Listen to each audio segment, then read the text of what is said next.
King. Y'all know my partner, Joe Cool. What's going on? We got quite a few things we want to talk about today. Won't be long.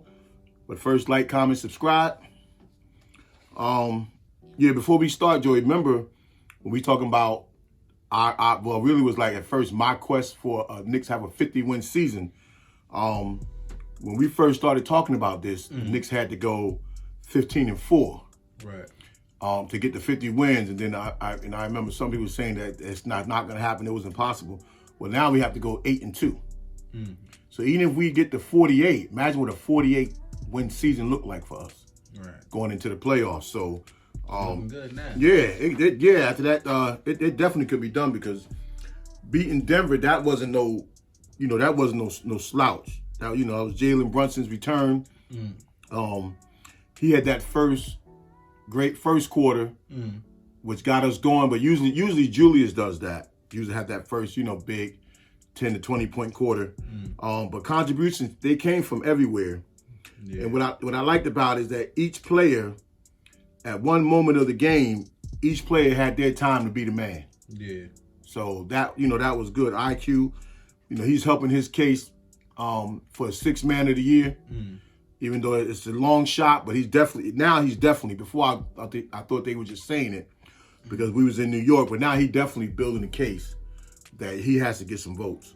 No, quickly he's coming to his own because at some point in the game, I think it was like third quarter, when we were trying to catch up, and quickly had the ball. Randall was calling for it and quickly waved them off, and I was like, it took how many years for me to see something like that? And they gave each other 5 when they came back to the huddle. Yeah. So that felt good. Like Randall, it seems like when he gets emotional, it almost rubs you the wrong way, but I guess they so used to it now that it doesn't even bother them.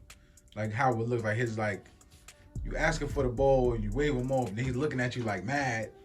I guess they so used to it that and part of that too is that they probably talk about that, like wave me off, even though you don't want nobody to wave you off. But in them situations, I'm pretty sure he's telling them young guys, when you got it, just move me out the way. Of course you're gonna want it. That, and when you said that, reminded me of when I was in college in the dormitory. I had an 8 o'clock class, and I used to always tell one of my roommates, wake me up. Oh, don't let me oversleep, wake me up. And then he got tired of doing it because every time he go to wake me up, he said I would give a frown. Like, look at him like he crazy. So that's probably with Randall. He's telling you, wave me off when you know you got him. But I still don't like it, but this is what we got to do to win. So, but everybody had a moment though. Josh Hart, IQ, Hartenstein. I'm loving that heart-to-heart combination that they got going on. It's funny because you said it, and I said, maybe still, it's just a coincidence. But it seems like when they pass each other the ball, it got so much more flair. Yeah. Well, because Hartenstein, you can tell he likes players that move. Yeah. And I was listening to them the other day, and we're going to get into the Mitch thing when he was talking about Mitch's thing, that how he had to change his whole game. That he said he's not complaining himself, that in the Clippers he was a stretch 5. And it seems like the team and even the coach is not complaining because they asked the coach and he said, it takes time when you're a new player to adjust. Yeah. So now it contradicts because now Josh Hart adjusted first game because he accepted his role. Yeah, Hartenstein is taking a while to adjust, but maybe he's the Jokic-esque kind of player, not more so the Porzingis. Yeah. Because the way he played, you can see that he's looking for the cutter. Nobody cut his back door or nothing. Yeah, we need to get back to that too. So maybe he's more Jokic than like a Porzingis, like somebody that steps out to the 3-point line and does all that. Yeah, because Porzingis, we Porzingis thought he was. That's what they saying he was. Yeah, well, Porzingis shoot first. Yeah. But I could see that though, and that's actually I like that because you see that when he's at the foul line, when they get the ball, his first instinct is to look behind him. Yeah. Yeah, but if ain't nobody there, he's faking it. He's looking. Yeah. He's watching the cutter. He'll do the handoff. So he got his scout game going on today. All right, but all right. So the score to Denver, because we got to stay with that for a second. 116 to 110. You can hold the best team in the West to 110 points. That's like holding a regular team to 100 points. So that was good for them. But when I was on the phone with a friend of mine, and they was talking about the statement game, and this win was way more than a statement win, because this right here we we go. Sorry. This changed the way. This is gonna change the way people see us as an organization, because now we're not just gonna be, that good team that just won't quit. Now we're gonna be that good team that find a way to win and expect to win, and that's a whole different mentality when it comes time to now trying to plan for us when you're playing us. Before we was like we would get close and lose, and then the other coach would say, yeah, just no quit in that team. They keep coming. Well, now we don't just keep coming. We go over. Yeah. So this is something we ain't had since what's that? 2013, 2014. Yeah, playing to our strength. This is the first time where you can watch the Knicks, listen to the after game, the scouts, and the fans, and we all still technically. I know I was saying that. Oh yeah, we all on the same page. I know Coach said something about damn, who he was talking about, and I was like, damn, that's something we would have said. What's that? I forgot what player he was talking about, and I was like, damn, it's gonna come back to me. My bad, it's early. Coffee. All right, so the game stats in that Denver game, in the field goal, it was 51-49 Denver, which that's good because we did have that lull one point in the offense. 3-point field goals, it was 12 out of 33 for Denver and 9 out of 32 for us. So that's essentially even. The free throws was 12 out of 15 for Denver and 25 out of 28. Now that was our best free throw shooting game in a while. Because I don't know why our players go through that mental lapse. Because if we lost that game the other day, it would have been on the line. But because we finally we started knocking them down. But we do that in spells. Because that's what remind me of sometimes having RJ in at the end. You know he's going to get fouled. You just don't never know which RJ. If he's hitting them that day, he's hitting them. And then there you go. Something we would have said. Now that you said RJ. What's that? The coach said RJ needs to just keep playing to his strength. Like attack the basket, and that's when he's at his best. I think he said that right after the Denver game. So remember, we always say, just play to your strength. Don't worry about if you just go left or you go right or whatever the case may be. But he got to put RJ in that predicament by what set you calling to free up the offense. It looks like he get a lot of chances to do it. Yeah, but I mean, it's nice to come down knowing. Like when what's my man on? He on the Nets now. That played with Villanova and them too. Miles Bridges. When the coaching, when Monty Williams, they said in Phoenix, told him when I think Chris Paul or Booker, one of them was out, and told him, I want you to change your mindset coming to the game. Drive to the game knowing you're going to get X amount of shots. Remember we saw how that changes the way a person approaches the game? Yeah. So RJ too, coming to the game or coming into a game, if he know the offense is going to be in a certain position, shift a certain way so that he can make that move, and there's no shot blocker behind him after he beat his man getting to the basket. Now look how much more easy he can get to the basket. Right. So it's one thing for coach to say that, which is good, but it's another thing for you to put your player in that position. To do it. To be able to do that, yeah. So the other thing with the stats too is the assists. They was 30 and we was 23. Now, they're going to get that because they a ball movement team. And Jokic is probably the best passing big man in the game, even though Embiid is right up there with him. I like the fact that the rebounds, we was 43 to their 33. That, to me, that's huge because for Jokic not to be able to jump a lick, he's good at boxing you out. Right. So for the fact that Mitch and Hartenstein, well, we know a lot of our rebounds come to Josh Hart. Yeah. But the fact that they still battled him to be able to stay in position and not get all caught up in the MVP race that he's in. That we're going to go out here and we're going to make him work for everything he gets. You know, when you was talking about statement game, not only Brunson coming back was going to be an impact, and we'll get into it later. Remember, Mitch felt a certain way, so he brought an actual fire to him that night too. Yeah. And Hart, he just not going to let us lose. I think that losing streak was killing him too. Yeah, it had to hurt for it to be 3. And they got to stay away from those 3-game losing. Even going into next year, you got to stop the bleeding. But just 2 more things on the stats that stood out to me. Fast break, we were 11 and 11. It seemed like we had way more fast breaks than 11 points. That's what it seemed like to me. I think we fumbled a couple. That's why. Oh, cause it seemed like we were running, and it seemed like we were running all the time. But I guess they say the numbers don't lie. And then the steals, going back to Josh Hart, we was 9-3 over them in the steals, and that's totally credited to Josh Hart anticipating passes. Did get a couple of those too. Yeah. It gets contagious when stuff like that happens. You know, so when we talk about the standings, we still in 5th place. We 2.5 games ahead of the Nets. We 3.5 games ahead of the 7th place Heat.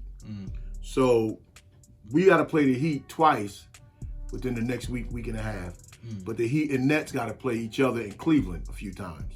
So we have our chance to take care of our own by taking care of the Heat. Now we really ain't gonna sweep them. But by us taking care of the Heat, we got a chance of taking care of our own to solidify at least 6.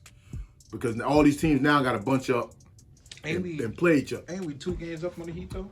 We 3.5. We 3.5 up on the Heat. I'm talking about beating them. Yeah, we beat them 2, but then they beat us. So we beat them 2-0. Yeah. So we win one. We win one more of those. Now we got we ain't got to worry about the tiebreaker. And then the same thing with the Nets in Cleveland. These teams all gotta play each other in the next week or 2. So we have a chance to win our games, take care of our business, and set ourselves apart. That at least we know 5th to 6th is guaranteed. So on Alan Hahn was talking about on the post-game show, the magic number for the Knicks is 9. And that's what that was the other day. Then we won since then. So now that's too far. That's too hard to look at because you almost then you got to talk to clinch. You got to almost win every game to at least clinch the 6th seed. That's going to go down to the wire. But if you're in 5th, at least and you hold the tiebreakers, that eases the pain a little bit. If you do drop a couple of games, at least we have that. So that's a big thing for the Knicks, and it's big for us to be in this predicament this time of year because we just don't get that. Looking at the standings to see that we at the top of the top portion of the middle standings, that's just don't happen for us. Yeah, and this is also looking at it. If the Nets, it look like eventually probably going to start losing. But like I said, these games are going to get more intense, especially for them because teams are going to want to win. And do y'all have enough manpower to win? Yeah. For the Nets anyway. And then the Heat, I don't know what their issue is. Sometimes they win, it's like sometimes they lose. Yeah, well, about 3-4 more games, teams are going to start positioning themselves for the lottery. But we have to take care of what we got to take care of. But that's probably what's going to happen because there's some players in this tournament, in this March Madness tournament, that their stock is going to rise. So teams are going to start positioning themselves after a couple more games. You want to make the playoffs for that playoff revenue, but if you ain't going nowhere, let's try to get the pick. So that's just the way people think. All right, so we're going to get into this Mitch thing because I was confused. I didn't really know what. Yeah, Mitch. Well, what happened was that Mitch was frustrated. He, got on Twitter. No telling what he was doing, talking about how he was frustrated, how he was being used, that he's just out there. It's just like exercise, just running up and down the court, right? So then, before we get to what Coach said, he retracted it and just saying that he was frustrated. I guess having a baby, personal things going on in his household and with his family, and that it got the best of him and he should have handled it different. And then the coach said 2 things. But now, where did that tweet stem from? Was it something in practice that we just don't know? No, he just put it out. I mean, people home. Because I seen it briefly, but I didn't know.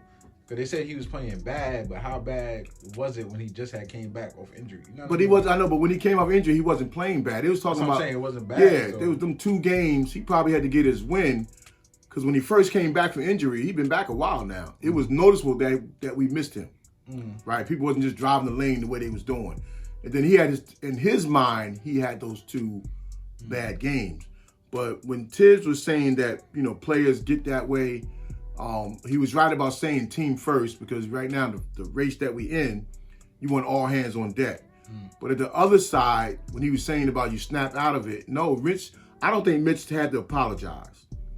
Because one, because the team understands it. They talk about it. And the coach said himself, they all know his frustration that he wants to be more a part of the offense. And when he made the statement, IQ was saying that, because they are friends, they all ribbed him,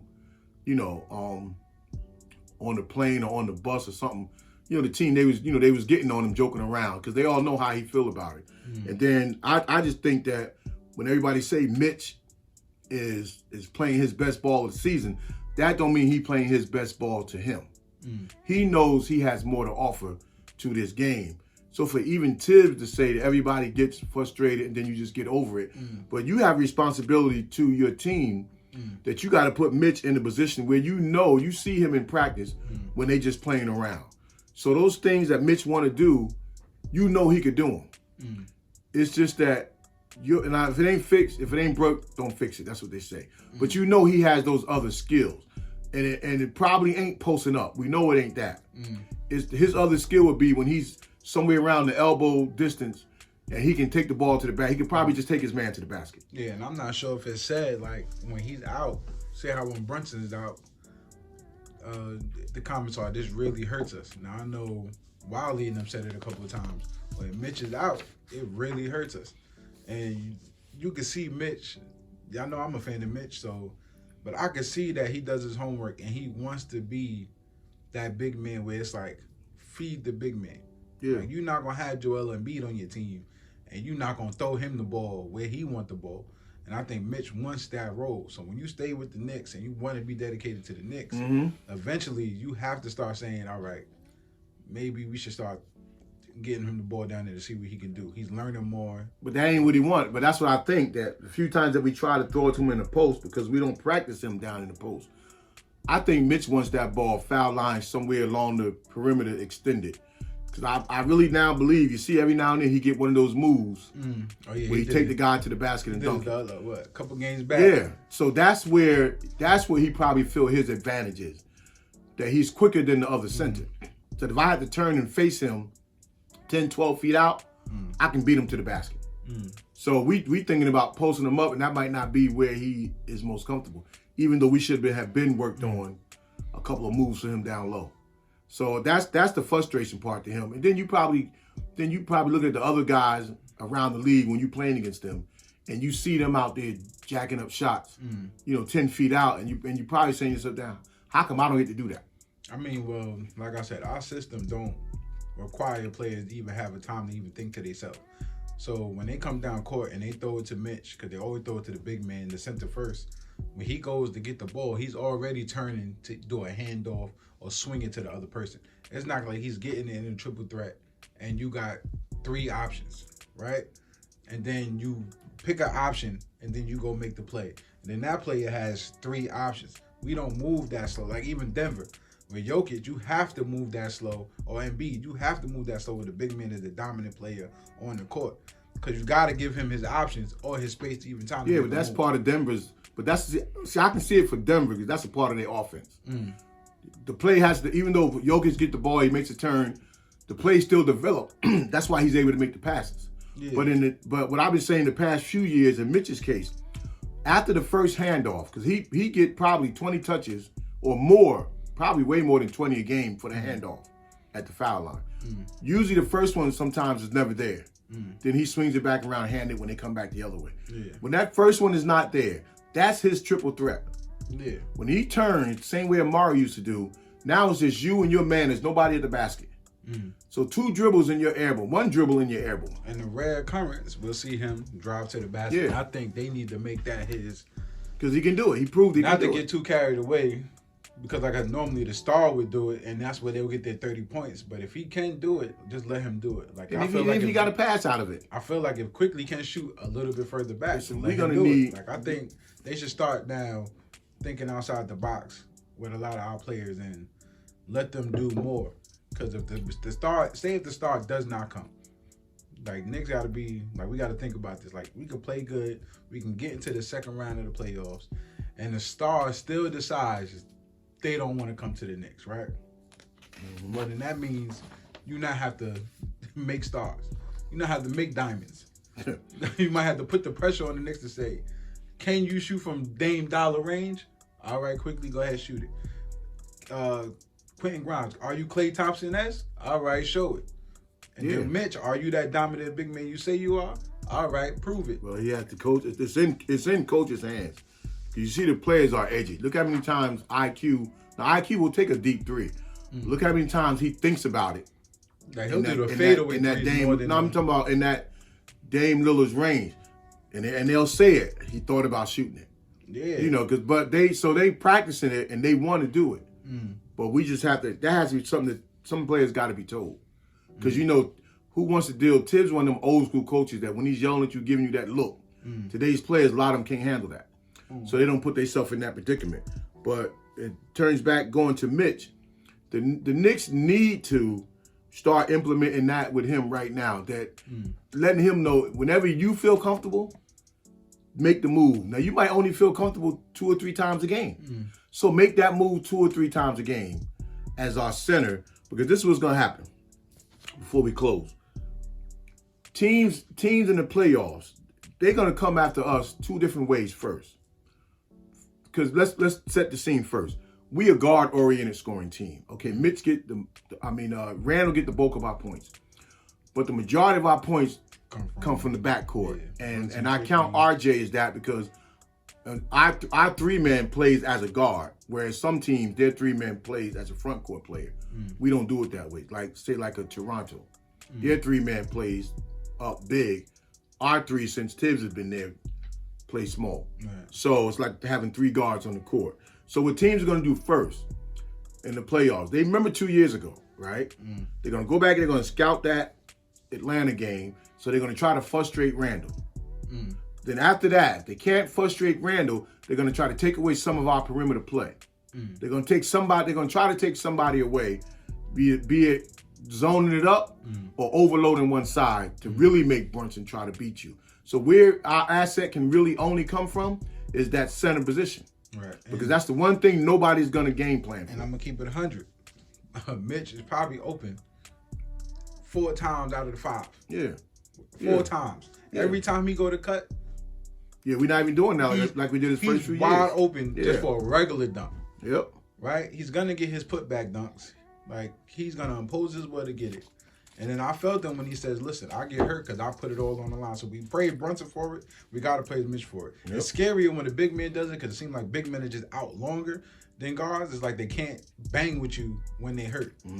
So if he's down there, feed the big man. Like, some things in basketball is never going to change. In this case, if the big man is blocking shots, grabbing rebounds, when you go down there, you make sure he a priority to keep him happy. Yeah, but I don't even care if you don't feed him at this point.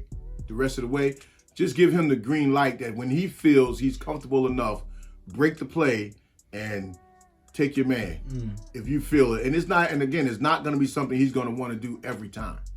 But there's certain times in the game, because we're not really running the alley-oop backdoor for him as much as we used to. Yeah, no. With that pick and roll. RJ might set him up, IQ might set him up. I think teams been watching us do that. That's why. Yeah, but that's something people just can't stop. Yeah. Let's face it, you can run that play anytime you get ready. Well, teams just can't stop. Out of the fire. Every time he cut to the basket or he roll, I notice, quickly miss a lot of those. RJ miss a lot of them. But it seems like Hartenstein and Mitch don't miss when y'all cut to the basket. So how y'all the guards? Well, guards, people want to. They're not missing. They're not throwing it because people want to shoot too. Everybody's edgy now. Everybody now in practice, Tips giving you the okay to shoot it. So people want to shoot the ball. Yeah. True, so.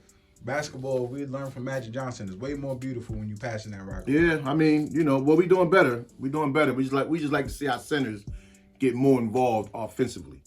So tonight the Knicks have a home game against Minnesota.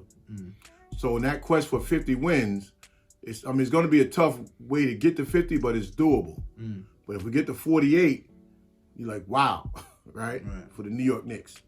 All right, so that's it for today. The numbers don't matter to me. As long as we can fight for fourth. I want that. Fifth, fight for fourth. I want that because that signifies you going into next season as a winning basketball team, not just a winning record because you got 42 wins. You're a team to be reckoned with, and we want to feel in that light like when we had Pat Riley here. We knew every season we was one of them teams, and and we need that because we ain't had it for a while. Don't have me looking at numbers because now I start getting anxiety if we don't hit 50. Oh my God! Listen, we fighting for it. All right, but until next time. Peace. Peace.